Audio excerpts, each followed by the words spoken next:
صلی اللہ رسول الکریم آباد اعوذ باللہ من الشیطان الرجیم بسم اللہ الرحمن الرحیم قل اللہم فاطر السماوات والارض عالم الغیب والشہادت انت تحکم بین عبادک فیما كانوا فیہ یختلفون ولو ان للذین ظلموا ما فی الارض جميعا ومثله معه لفتدوا به من سوء العذاب يوم القيامة وبدا لهم من الله ما لم يكونوا يحتسبون وبدا لهم سيئات ما كسبوا وحاق بهم ما كانوا به يستهزئون وَإِذَا مَسَّ الْإِنسَانَ ضُرٌّ دعانا ثم إذا خولناه نعمة منا قال إنما أوتيته على علم بل هي فتنة ولكن أكثرهم لا يعلمون قد قالها الذين من قبلهم فما أغنى عنهم ما كانوا يكسبون فأصابهم سيئات ما كسبوا والذين ظلموا من هؤلاء سيصيبهم سيئات ما كسبوا وما هم بمعجزين أولم يعلموا أن الله يبسط الرزق لمن يشاء ويقدر إن في ذلك لآيات لقوم يؤمنون۔ ابھی آپ نے سورہ زمر کی آیت 46 سے 52 کی تلاوت سماعت فرمائی۔ ان آیتوں کا ترجمہ اور تفسیر اس طرح ہے: قل اللہم فاطر السماوات والارض عالم الغیب والشہادۃ انت تحکم بین عبادک فیما كانوا فیہ یختلفون۔ آیت 46: ولو ان للذین ظلموا ما فی الارض جميعا ومثلہ معہ لافتدوا به من سوء العذاب یوم القیامۃ وبدا لهم من اللہ ما لم یکونوا یحتسبون۔ آیت 47: وبدا لهم سیئات ما کسبوا وحاق بهم ما كانوا به یستہزئون۔ آیت 48۔ ترجمہ: آپ فرما دیں اے اللہ، اے آسمان و زمین کے پیدا کرنے والے، اے چھپی کھلی ہر بات کو جاننے والے، تو ہی اپنے بندوں میں ان کے اختلافوں میں فیصلہ فرمائے گا۔ اگر ظالموں کے پاس زمین بھر کی دولت اور اس جیسی اور دولت ہو تو قیامت کے دن کے برے عذاب سے جان چھڑانے کے لیے فدیے میں اسے پیش کرنے لگیں، اور جس کا انہیں گمان بھی نہ تھا وہ ان کے لیے اللہ کی طرف سے ظاہر ہو جائے، اور ان کی کمائیوں کی برائیاں ان پر ظاہر ہو جائیں گی، اور انہیں وہ عذاب آ گھیرے گا جس کا یہ مذاق اڑایا کرتے تھے۔ یہ تھا ترجمہ سورہ زمر کی آیت 46 سے 48 کا تفسیر۔ آیت 46: یعنی اے نبی صلی اللہ علیہ وسلم، آپ اپنے اللہ ہی سے دعا مانگیں اور اسی کو پکاریں جو بلا شرکت غیر ایک ہے، اور جس نے تمام دنیا اور آسمان و زمین بنائے، کہ اے اللہ تو ہی ان کے جھگڑوں کا فیصلہ فرمائے گا جب یہ آخرت میں اپنی قبروں سے اٹھ کر تیرے پاس جمع ہوں گے۔ رحمت عالم صلی اللہ علیہ وسلم تہجد کی نماز شروع کرتے وقت یہ دعا پڑھا کرتے تھے: اے اللہ، اے جبرائیل، میکائیل اور اسرافیل کے رب، اے آسمان و زمین کے خالق، اور اے ہر چھپی کھلی بات جاننے والے، تو ہی اپنے بندوں میں ان کے جھگڑوں کا فیصلہ فرمائے گا۔ اے اللہ، مجھے صحیح بات کی رہنمائی فرما، یقیناً تو جسے چاہے سیدھی راہ کی رہنمائی فرما دے۔ رحمت عالم صلی اللہ علیہ وسلم نے فرمایا: جس نے یہ دعا، یعنی اللہ، اے آسمان و زمین کے پیدا کرنے والے اور اے باطن و ظاہر کے جاننے والے، میں تجھ سے اس زندگی میں وعدہ کرتا ہوں کہ یقیناً تیرے سوا کوئی معبود نہیں اور نہ تیرا کوئی شریک ہے، اور محمد صلی اللہ علیہ وسلم تیرے بندے اور تیرے رسول ہیں۔ اگر تو مجھے میرے نفس کے حوالے کر دے گا تو برائی سے قریب اور بھلائی سے دور فرما دے گا۔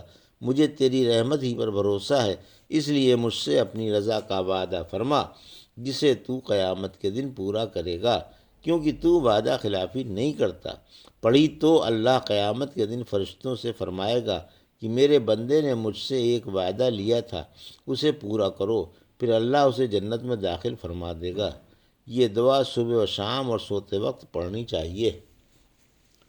قیامت کے دن بیش قیمت فدیہ بھی قبول نہ ہوگا۔ آیت 47 اور 48، اگر مشرک زمین بھر کر بلکہ اس سے بھی دوگنا سونا قیامت کے دن کے عذاب سے اپنی جان چھڑانے کے لیے دیں تو وہ بھی رد کر دیا جائے گا، یعنی اس دن فدیہ قبول ہی نہیں کیا جائے گا۔ آج دنیا کے گناہوں کا انتقام ایسے بھیانک عذابوں میں ظاہر ہوگا جن کا مشرکوں کو گمان بھی نہ تھا، اور وہ جس عذاب کا مذاق اڑایا کرتے تھے وہی انہیں گھیرے ہوئے ہوگا۔ وَإِذَا مَسَّ الْإِنسَانَ ضُرٌّ دعانا ثم اذا خولناه نعمة منا قال انما اوتیته على علم بل هي فتنة ولكن اکثرهم لا يعلمون۔ آیت 49۔ قد قالها الذين من قبلهم فما اغنى عنهم ما كانوا يكسبون۔ آیت 50۔ فاصابهم سیئات ما کسبوا والذین ظلموا من هؤلاء سیصیبہم سیئات ما کسبوا وما ہم بمعجزین۔ آیت 51۔ اولم یعلموا ان اللہ یبسط الرزق لمن یشاء ویقدر ان فی ذلک لآیات لقوم یؤمنون۔ آیت 52۔ ترجمہ: پھر جب انسان کو کوئی تکلیف پہنچتی ہے تو ہمیں پکارتا ہے، پھر جب ہم اسے اپنی نعمت دے دیتے ہیں تو کہنے لگتا ہے کہ یہ تو مجھے اپنی ہوشیاری سے ملی ہے۔ نہیں، بلکہ یہ نعمت آزمائش ہے، لیکن اکثر لوگ جانتے نہیں۔ ان سے پہلوں نے بھی یہی بات کہی تھی، لیکن ان کی ہوشیاری ان کے کچھ کام نہیں آئی۔ پھر ان کی کمائیوں کی برائیاں انہیں پر آ پڑیں، اور ان میں سے بھی جو ظالم ہیں ان پر بھی ان کی کمائیوں کی برائیاں پڑنے والی ہیں، اور وہ عاجز کرنے والے نہیں۔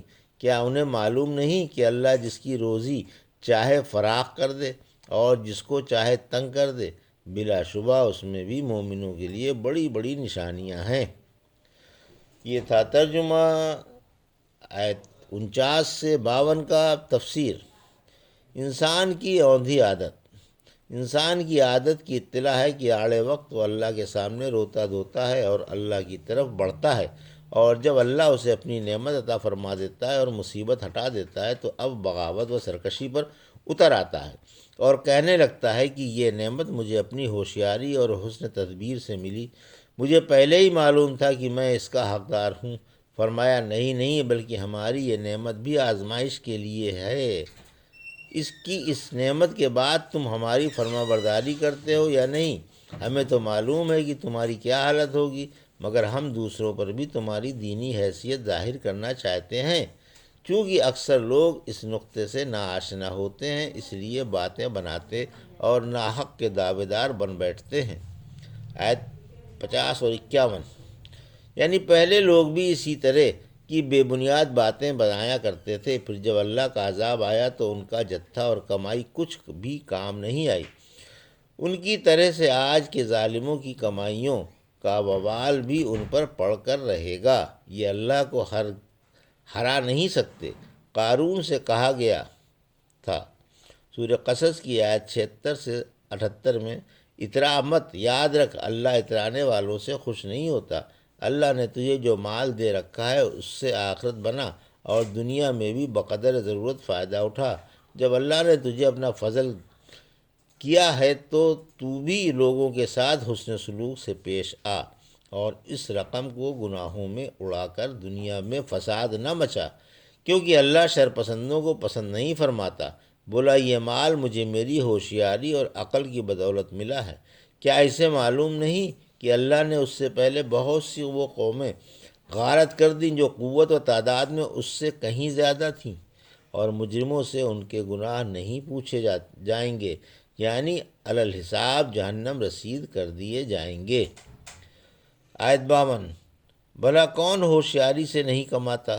یعنی کمائی کے لیے تو ہوشیاری میں اور حسن تدبیر میں کوئی کمی نہیں کرتا، پھر کسی کی روزی فراخ اور کسی کی تنگ کیوں ہوتی ہے؟ معلوم ہوا کہ روزی کی تنگی اور فراخی ہوشیاری اور بیوقوفی پر موقوف نہیں ہے، بلکہ اللہ کے اختیار میں ہے۔ اللہ اپنی حکمت سے جس کے لیے چاہے روزی تنگ کر دے اور جس کے لیے چاہے فراخ کر دے۔ اس میں بھی مومنوں کے لیے بڑی بڑی نشانیاں ہیں۔ یہ تھا سورہ زمر کی آیت 46 سے 52 کا ترجمہ اور تفسیر جو بھی آپ نے سماعت فرمائی۔ بارک اللہ لی و لکم فی القرآن الحکیم و نفعنا ایاکم بالآیات الذکر الحکیم۔